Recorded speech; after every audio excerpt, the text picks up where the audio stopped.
Welcome to the Larson Health Podcast, where we connect the dots between physical health, mindset, and sustainable wellness. I'm your host, Kim Larson, founder of LarsonHealthWeightLoss.com. This episode of Larson Health Podcast is proudly powered by Bold Brave TV. You can watch or listen on Spotify, YouTube at the Coach Kim Larson, Apple Podcasts, or wherever you like to tune in to your favorite shows. Today, we're diving into a fascinating but often overlooked area of health, your eyes. From the food we eat to the light we're exposed to, your eyes are constantly interpreting and reacting to your environment. To help us explore the cutting edge of ocular wellness, I'm thrilled to welcome Dr. Carrie Roistein.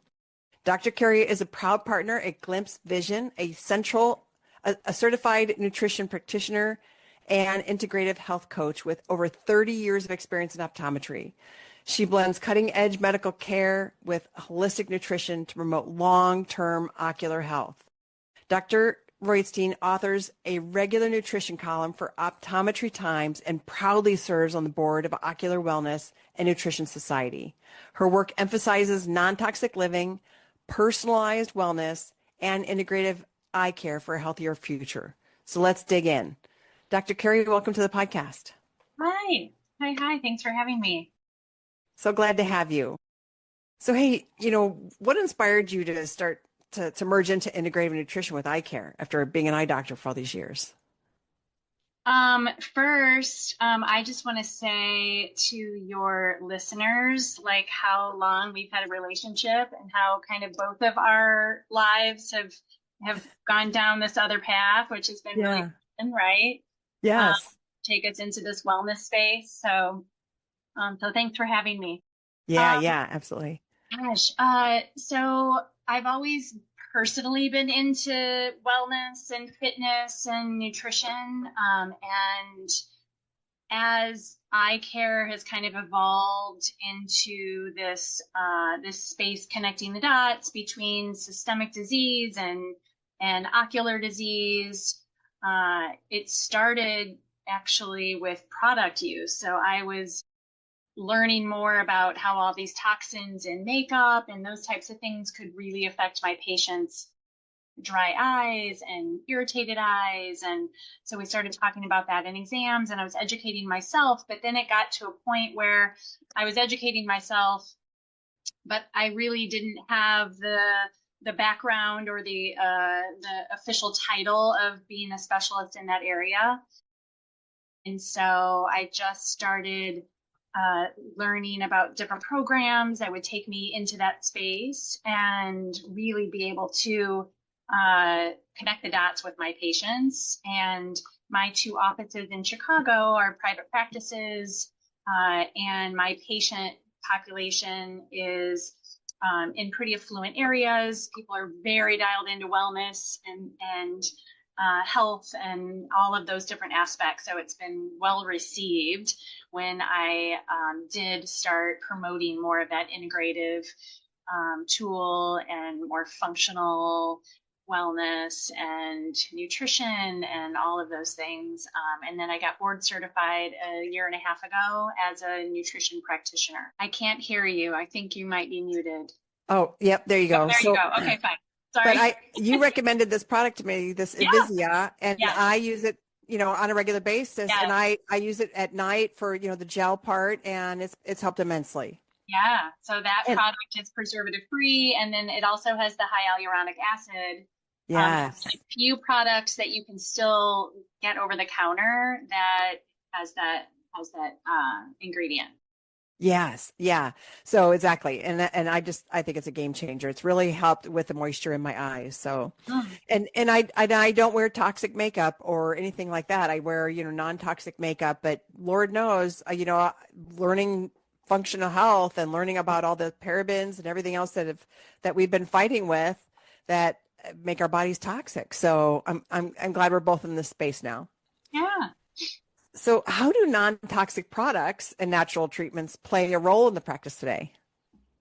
Well, like you mentioned, parabens and in like the makeup remover and cleanser space, there's formaldehyde and all of these toxic ingredients that are very underregulated in the US, as you know. Our food is underregulated, our products, like everything in our homes, right? Yes. You can literally go down a rabbit hole and deep dive into so many other things. But it's all interrelated, and your eyes are exposed to so many toxins, and so trying Yes. to keep as many of those toxic ingredients away from our eyes can help with the outside. And then we also talk about nutrition and all of those things from the inside, to heal and to think about healthcare on a more holistic level. So it's been really fun to, connect the dots, because a lot of light bulbs go off in patients' eyes. Yeah. When you start talking about those things, people don't connect the dots usually. So yeah. They don't. Most people don't understand what the difference is between food being our medicine, and how it truly can help improve and heal our bodies. Mm-hmm. Yeah. True. So can you help explain like how sleep or melatonin and early sun exposure can affect like visual processing and eye health? Yeah, so this is like a really interesting topic. And I get asked all the time, because there's unfortunately, a lot of, I say Americans, but probably beyond America, we get our news, unfortunately, from social media, and not from non-news sources, or from non-science based, or those types of things, right? And so we've got a lot of photoreceptors in our retina that can help with visual processing, and melatonin plays a role in that. Sunglasses are still a non-negotiable for patients, because the UV damage, the UVA, UVB from the sun, can cause so many detrimental things to our eyes, including cataracts and macular degeneration and skin cancers, right? Yeah. You can get a sunburn in your eye. Correct. It's no different, right? But again, a lot of the media out there is, oh, we need to be exposed to the sun, and we don't want to wear sunglasses, and we don't want to put sunblock on our skin, because we should live, naturally, and all of these things. And so, about the studies say about 5 to 10 minutes of sun exposure in the morning. So I tell my patients, go out in the morning, have your coffee.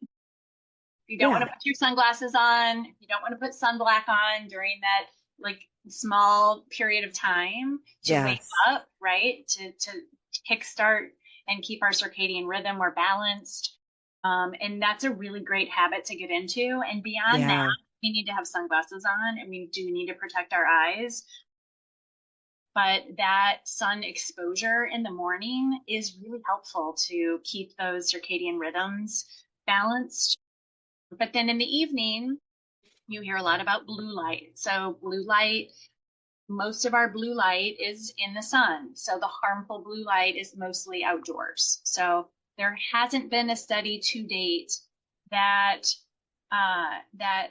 proves any blue light coming from our devices cause any eye health harm to our eyes. Okay. But blue light from our devices can affect melatonin. It actually suppresses melatonin.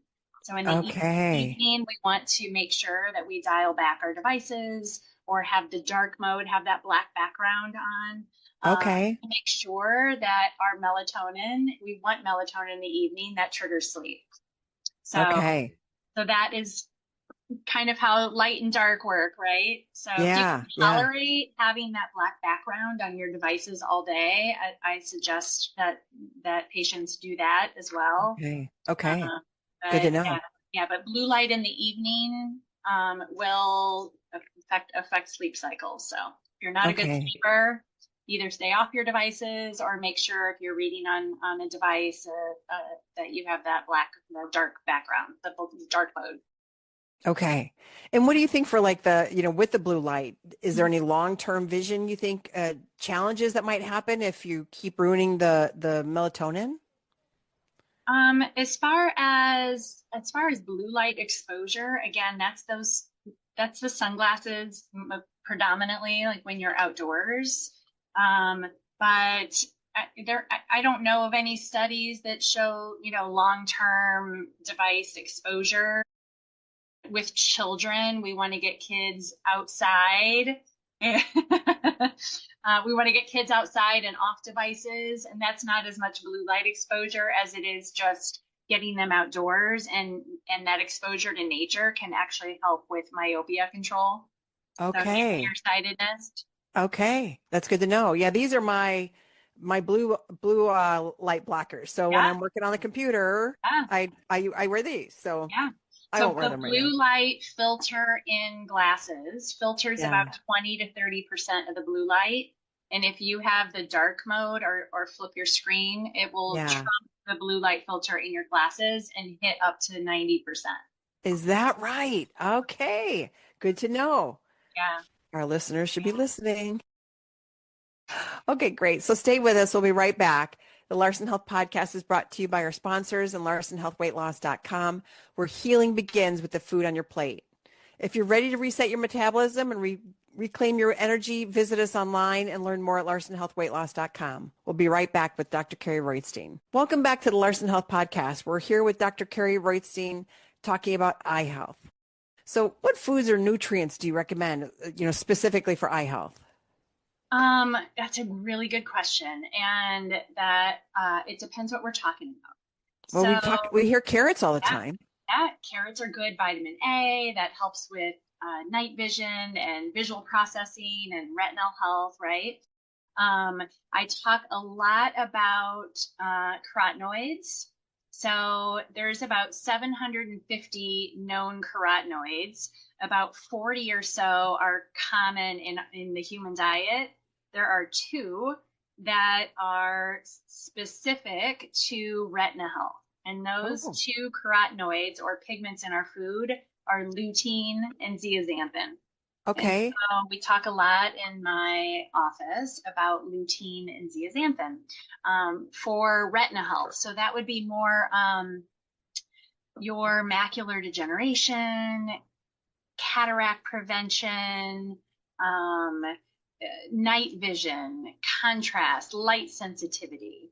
And so those foods that focus on lutein and zeaxanthin are your greens, your spinach, your kale, your broccoli. I always say that those are more nutrient dense if they're cooked or if they're broken down. A smoothie is a great way to add more lutein. Pistachios are a good lutein source. Zeaxanthin, zeaxanthin's everything orange and yellow primarily. So everything from egg yolks to sweet potatoes, carrots, squash, turmeric, paprika, spices, right? Okay. Some of the supplements that I prescribe even have marigold, so that again that yellow pigment, right? Yeah. Plants. So mangoes are a good source of zeaxanthin. So lutein and zeaxanthin are also because those are the 2 carotenoids that cross the blood-brain barrier. So it's also brain health. So your dementia, your Alzheimer's, depression, right? So brain and eye. Then when we talk about dry eyes, we lead more into your omega-3s. So, so that would be your fatty fishes, your fatty fish. Your walnuts, right? Your olive oil, your healthy fats. Yes. The Mediterranean diet still wins for eye health. Yes, absolutely. And for a lot of things. So it's very healthy diet for most people. Yeah. So I take an omega-3 fish oil every single day. I take a shot.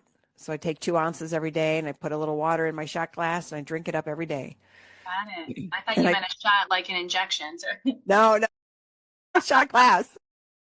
Yeah, because I get my blood work done from Function Health. And speaking of eye health, I had on my left eye, I had some fluid filling the gaps of my eye, and so I couldn't see very well. And the doctor was putting some shots in, and I had just started the omega-3s, and then all of a sudden I had no more problems, no more leaking, no more nothing.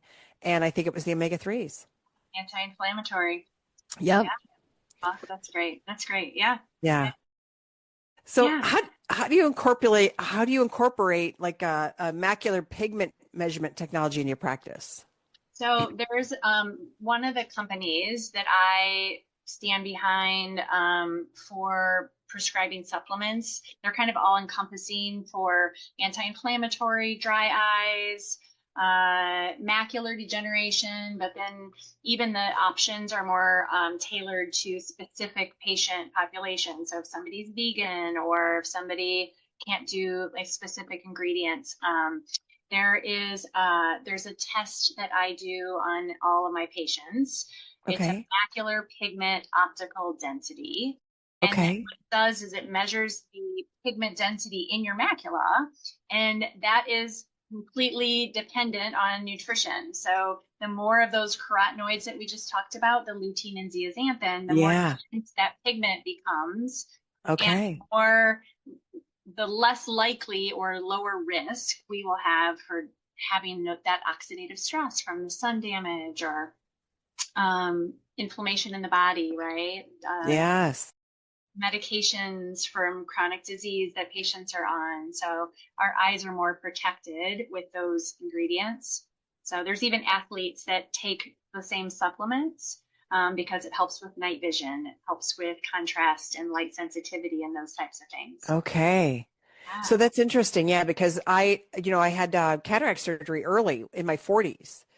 And I'm sure it's because of too much looking at the sun and whatever else. And the doctor said people with light colored eyes typically will get cataracts before people with dark eyes. Whatever the unhealthy lifestyle I was living in my 20s, 30s, and 40s,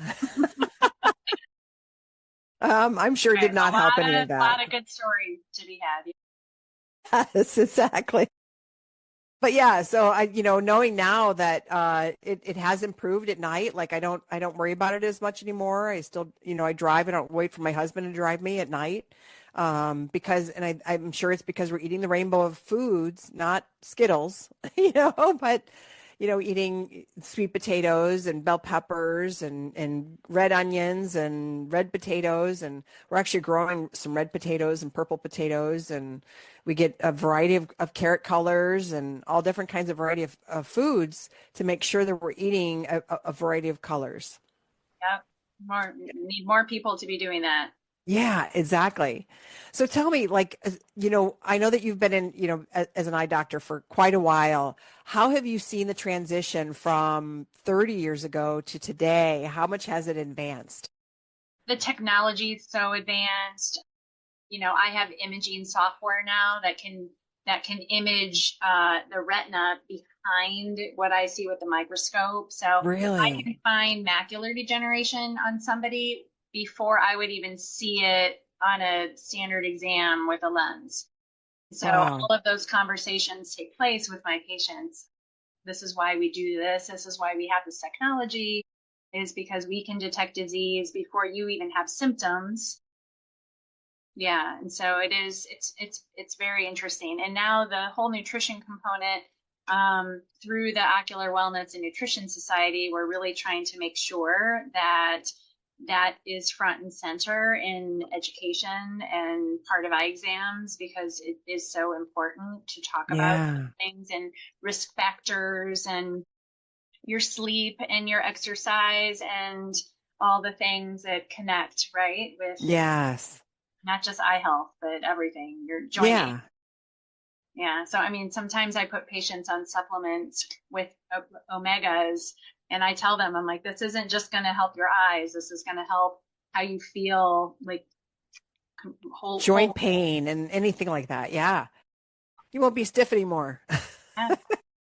Yeah. So It'll leave you up. there's a lot of connected dots, and a lot of light bulbs that go off. But I have patients that come back the next year and say, oh, doc, I've been eating more of this, or I've changed this. So I've seen patients go down like 4 steps in their prescription, and it always, always, always is related to something going on is in the lifestyle. So I'm like, tell me what you did Yes. different this past year. And one patient said, I completely cut sugar out. Awesome. She dropped 4 steps in her prescription. So Isn't that amazing? it's usually connected to lifestyle change, or I'm sleeping better, or I retired. So That always you helps. drop the stress bomb, right, with work. So yeah. Yes. Yeah, that really changed for me when I retired from sales. That was such a stressful position for me. And getting out of that, my stress levels dropped immensely, and so much of my health has changed since then. But yeah, it really does make a difference. And that's what I see with my clients as well, is that, they're on medications, they're on diabetes medications or high blood pressure. And I'm working to help them change what they're eating to help them change their health. And sure enough, they're getting off the diabetes medications. They're getting off the high blood pressure medications. Their numbers are increasingly getting better and better, or they've just improved and the doctor's been able to remove them from the Yeah. medications. Yeah. So I it's have really those cool. conversations in eye exams, and it's very frustrating when patients of mine tell me that their doctors haven't had any of those conversations of what they should be focusing on for diet if their cholesterol's high, or their sleep apnea, and they haven't even done a test on whether or not that's affecting their sleep, or like deficiencies in vitamin D, or all of these things, magnesium, right, can Yeah. truly have a role in stress and sleep and all those things. So And I think, I mean, from what I understand is that from everything that I've watched and every podcast I've listened to, every doctor only gets one class on nutrition. And so they don't know anything about nutrition. They have no idea what to test for, because all they know is how to prescribe a medication to help somebody. That's what they've been taught. when I was in Versus, school, we had no courses on nutrition. okay. But you have to learn about lutein and zeaxanthin, because at the time I graduated, there was a big study that came out. And so if somebody has macular degeneration, then you put them on vitamins. So there was no preventative discussion or talk of like, how do we not get there? Yeah. How do we have those conversations 20 years before that? Before. Yeah. So we don't have to see macular degeneration and then treat it. We can say, hey, this is what you need to do today, so we don't have to treat you later, right? Yes. That's fascinating. Yeah. So I'm sure with all the training that you've had now, you're really helping people to improve their outcomes for longer in life. Yeah, it's nice. It's really nice to have those conversations, and again, to just draw more awareness on how to change the way that we look at medicine or healthcare or all of that, right? Yeah. Yeah. All right. So you're listening to Larson Health Podcast with Dr. Carrie Roistein. This episode is brought to you by our sponsors and Larson Health Weight Loss. Find simple functional medicine inspired recipes at larsonhealthweightloss.com. We'll be back in a minute. All right, welcome back. I'm your host, Kim Larson, and it's been such an insightful conversation so far with Dr. Carrie, so let's get back into it. So how does genetic testing work in detecting risk for macular degeneration? Oh, this is a fun one. So this, I would say, is kind of like the most focused on aspect of healthcare right now is genetics, right? Okay, yeah. So oculomics, which would be like the connection between like ocular biomarkers and Okay. disease. There is technology that I offer in my office right now for macular degeneration. They're working on coming out with some for glaucoma soon. Oh. And what it does is it's shown that there are specific genes that are related to macular degeneration. So There are, somebody okay. has a health history of macular degeneration in the family, or if they're starting to show signs of macular degeneration, that is a test that I insist that we do in the office. Okay. Get results back that allow us to personalize a nutrition plan. And so based on the results of their genetic testing, the combination of genes, this test would say if you have a low, a moderate, or a high risk. And we decide if it's something that maybe we could modify with diet to start, depends on the age of the patient. Or if we really need to get started on like super dosing some of the foods that are necessary Yeah. to shift, right? And Yeah. and also that is, controlling disease. So part of that testing looks at your BMI, and it looks at your sex. Females are higher risk for macular degeneration than men. Hmm.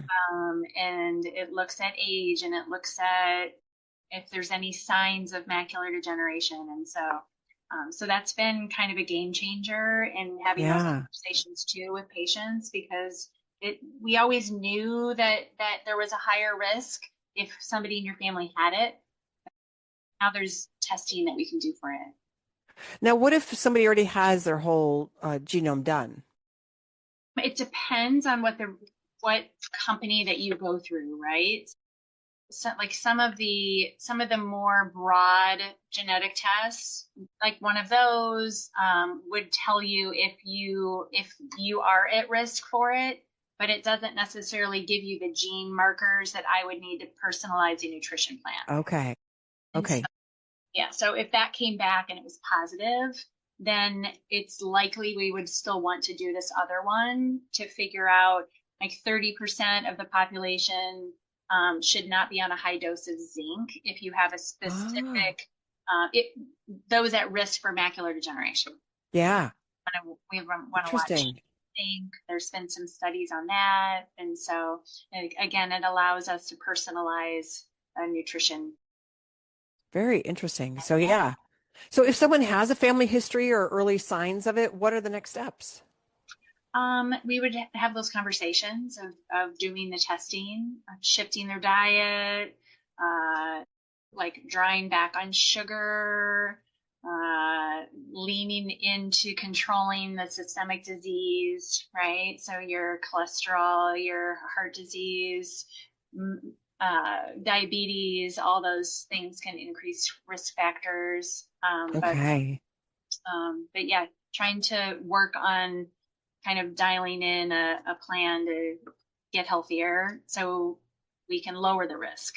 Yes. Mm-hmm. So yes, how can you is there a way to personalize the nutrition and wellness, planning and to help protect or restore the vision? Yeah, we talk about sunglasses. It's a big one. We talk about getting more of those carotenoids in. So your lutein, your zeaxanthin, your omegas obviously help with inflammation. And eating an anti-inflammatory diet, does that help? Diet is a big one. Yeah. So I talk a lot about sugar, or the types of sugar that people eat, because most people don't connect sugar with cholesterol or sugar with eye disease. It's amazing all the effects that sugar has on people, and people have no idea. Yeah. And they don't know all the names of sugar. Correct. I actually do a presentation showing all the different names for sugar. Yeah. And then also the bad oils, the good oils, right? All those things that can affect us. Yes. Yeah. I mean, you've been through a coaching program, a health coaching program, as I have, and you kind of you do have to personalize it. So not everybody's going to go home and stop eating sugar. It's, right. How can you take one thing back that you were eating yesterday and stop, one less cookie? Yes. Or add in one more vegetable, I'm not expecting, I say 5 cups a day of lutein and zeaxanthin. I mean, I have a hard time eating 5 cups a day of lutein and zeaxanthin, right? Yes. So it's trying to like push. Then the next year I see that patient back, I gave them one little snippet of whatever they can do to modify their lifestyle, and then they'll say, "Oh, I'm putting more spinach in my smoothie," and I'll say, "Great! So now this year we're gonna do, let's talk about this," or you have to kind of think of what's gonna stick. Yes, exactly. Yeah, especially when they're starting from the bottom and trying to work their way up. Yeah. It's like, it's baby steps, or Baby like steps. trying to eat an elephant, just one bite at a time. Right. It's baby steps, but it's trying, the shifting that whole like mentality of, let's not wait until something hits us. Let's take care of our bodies and nourish our bodies and do things that are going to prevent us from going blind or having aches and pains, all those things. Yeah. Yeah. Cause we don't want those to happen. Right. And we don't want to go blind. So are there any exciting new technologies in night vision? Or night vision care even? Your night vision is, again, more, we talked about those carotenoids. So nutrition is a big one. So a lot of prescription, like it's somebody that has astigmatism, that has more irregular corneas, making sure they're in the proper contact lenses. There's a lot of specialty contacts that can correct the vision. Controlling dry eyes. Dry eyes is a big one that you can get a lot of vision fluctuations. Okay. Nutrition, though, we go back to nutrition, right? Yeah. There's we're offering some new technology for migraine sufferers that are really? light sensitive. Tell me about that. It's brand new technology that's filtering specific wavelengths of light. And so a lot of migraine sufferers are triggered by those lights, right? Interesting. So, your fluorescent lights, that flicker frequency, or blue light. And so there is new technology that we offer. We're the only providers, I believe, in Chicago that are offering it. And it's been a game changer for patients, but that can help with night vision also. Yeah, I'm going to be in Chicago June 22nd, and I was trying to get an appointment with you downtown, but you're not available. It's a Monday. Either you're closed or you're out in the suburbs. I'm not downtown on Mondays. Okay, yeah. Yeah. I know. I'm in my other office. Yeah. Next time. Yeah, next time. So with your role on the board of the Ocular Wellness and Nutrition Society, like what trends are you seeing in how we approach eye health? Oh, gosh. This year we are focusing,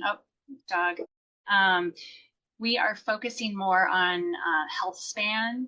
Okay. As far as your eyes are related, but also just general health instead of lifespan, right? So health span is the number of years that we are actively healthy, not just the number of years we're living. And so trying to focus our attention and getting more membership. You can go to the Ocular Wellness and Nutrition Society website. Okay. And there's articles that are available and science-backed things for members of OWNs. We offer continuing education. Cool. In different classes. You can also go on that site and you can find doctors that, like myself, that are in different cities that have that same mindset. Okay. A lot of patients that have found me on that website. So I might be able to find one in Northern Michigan? It's possible. Yeah. I'll have to check it out. Yeah. Might be Traverse City. Yeah. So the board is really trying to just expand the knowledge of nutrition and eye health and ocular wellness, right, to a broader population of eye doctors and patients and kind of a larger population. Okay. So just that's cool. To make more practitioners too having the conversations that I'm having with my patients, because there are, now that we have social media, whether it's good, bad, or ugly, right. People want to learn and they want to understand, and it's hard to process all the stuff that's coming in at us. Yes. And filter out the good, the bad, or the ugly, right? Yeah, you really have to know who to listen to, right? I mean, if you have to know who the fathers are of Function Health and medicine, and follow them to learn, the true information. Right. Right. Yeah. And you and I know those things because we've been following it. But so many people are so, and even when you look at these people, some of them are giving misleading information to each other. Yeah. Right. So yeah, it's really confusing sometimes when you're looking at it. So you got to look at your own research to know. Yeah. It's scary. It's It is. scary, the amount of information out there that is not accurate. Yeah. Yeah. So no Yeah. doubt. I mean, it's just kind of interesting. Yeah. So, for listeners who feel like they're already behind in protecting their eyes, what's a good place to start? I would say annual eye exam. So make sure that you have that exam every year. So your eyes are the only place that we can see the vasculature, and we can see the maculas. We can detect cataracts that could be a side effect from like a medication. And so there's so many things that we can find in an eye exam. Whether you see good or not see good, you should have an eye health exam. It's not always, I just need to get my contacts refilled. Right. So, right. And so I would say that would be number one. We talked about nutrition, so make sure that you're just taking care of yourself wholly. Yeah. Yeah. Wearing your sunglasses, have a healthy relationship with your devices. Yes. For a lot of things, yeah. And what about like, is it enough for somebody to go for a walk? Does it help them to lift weights for their eyes? What is like working out or any kind of workout? Anyone specific? Well, again, working out, weights are super important for longevity, right? Yes. And so that affects the vasculature in your eyes. And so weight training and getting that movement in every day and getting good sleep and keeping your stress levels down. So a lot of times when I see fluid in people's eyes, a lot of times it's from stress. It can be from sleep apnea. It can be from a lot of different things. It can be from inflammation in the body that's caused from, maybe we don't know. Maybe delve in. So a lot of those things can come up on an eye exam, and people don't really connect those dots, and eye exam is super important. So dental health is equally as important. There's someone that follows me, and I'm always seeing him eating SpaghettiOs, and sometimes he has raviolis with his SpaghettiOs, and he gets a lot of soda delivered, cases upon cases of soda delivered. And I asked him, I'm like, so do you have any health challenges? And he goes, no, none at all. I'm like, that cannot be true. You will. Yeah, because if you don't right now, you will. You're right. Exactly. Well, yeah, you will. You're going to have diabetes. You're going to have high blood pressure. You're going to have some other, there's the baby. You cannot sustain a healthy life or health span on Diet Coke and SpaghettiOs. Right. Exactly. Yeah. That is so true. Yeah.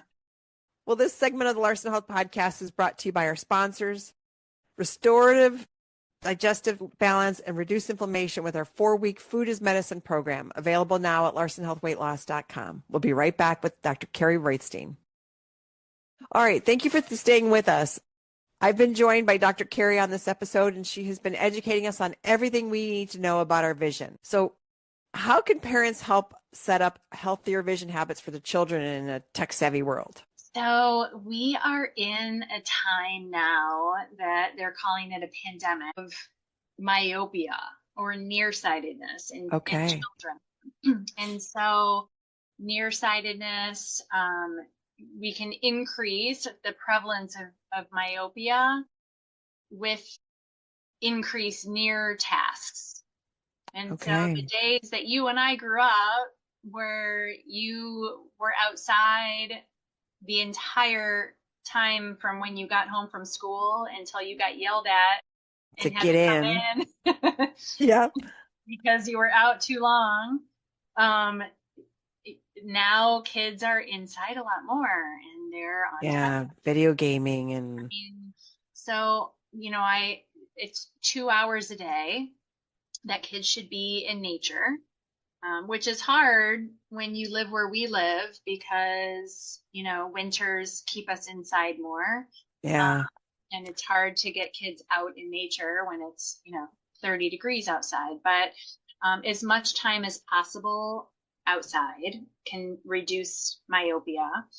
okay, Healthy eating habits. So same for kids as it is for adults. Movement, right? Uh, yeah, Healthier relationships with devices. So we talk about the dark mode with kids. We talk about, big readers. I don't want to discourage kids from reading books, but the 20-20-20 rule was coined by Dr. Jeffrey Angel, and he coined that term basically to promote more time away from near tasks. So every 20 minutes, you take a 20-second visual break and you look 20 feet away. and then maybe 100 feet away, and then maybe as far as you can Yeah. see. So if you're on Yeah. a device or reading a book or doing those close activities, we want to just, get your eyes off of those screens more, give your eyes a rest, and to promote healthier habits with those kids too.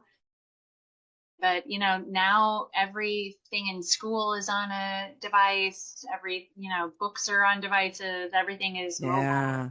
And so, parents just have to create those spaces of getting kids away from the devices, get them outdoors, go outside, go play, go move, go be creative, right?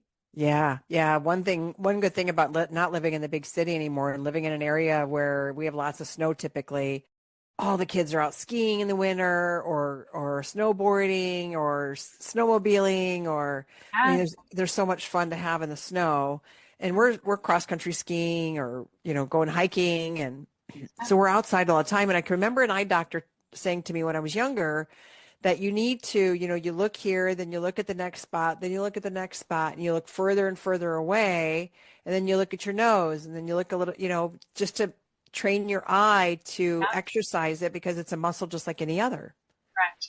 Yeah. So if you're staring at your device close for too long, it can also create a lot of eye strain and blur, because think of getting a Charlie horse in your leg. I tell my patients, if you're staring at your screens too long and then you gaze up to get in the car to go home from work or from the office, things appear blurry because your eyes are still stuck. They're like stuck in that mode, that close working distance.